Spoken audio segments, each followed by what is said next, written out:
ధోని క్రీజ్లో కొన్నాడంటే 6 కొట్టాలనుకుంటాం. వాళ్ళు పోయి మళ్ళీ కవిస్తున్నారు అనుకోండి క్రీజ్లో. పరిస్థితి ఏంటి?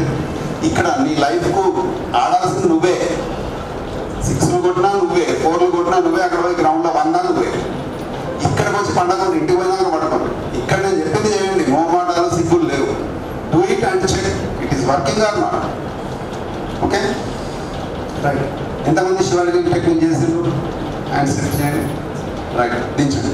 సార్ షివరింగ్ టెక్నిక్ నాకు అర్థం కాలేదు, ఈ టెక్నిక్ నాకు అర్థం కాలేదు, చేతులు లిఫ్ట్ చేయండి. మీకు అర్థం కాలేదు అది? ఓకే రైట్, మళ్ళీ ఎక్స్ప్లెయిన్ చేస్తాను. సింపుల్. మీరు సడన్గా ఈ వేడి వాతావరణం నుంచి చల్లటి వాతావరణం -5 డిగ్రీలోకి వెళ్ళింది. మామూలు క్లాసే ఉన్నాయి మీకు. What is your condition? But 5 సెకండ్లు ఇది యాక్ట్ చేయాలి. ఏజ్కి సంబంధం లేదు. కానీ హార్ట్ అటాక్ వచ్చినా ఇమ్మీడియట్గా మీకు ఇది క్లియర్ చేస్తుంది. అంత పర్ఫెక్ట్ సిస్టమ్ అన్నమాట. Whole central nervous system activate అయ్యే సిస్టమ్. ఓకే, ఏం చేయాలి అక్కడ వెళ్ళి మనం? Just close your eyes and -5 degrees సెంటిగ్రేడ్లో ఉన్న చలి బాగా పెడుతుంది. 1 2 3 4 రిలాక్స్. ఇంతే. ఇప్పుడు ఒకసారి చెక్ చేయండి. మీ నొప్పులు చెక్ చేయండి.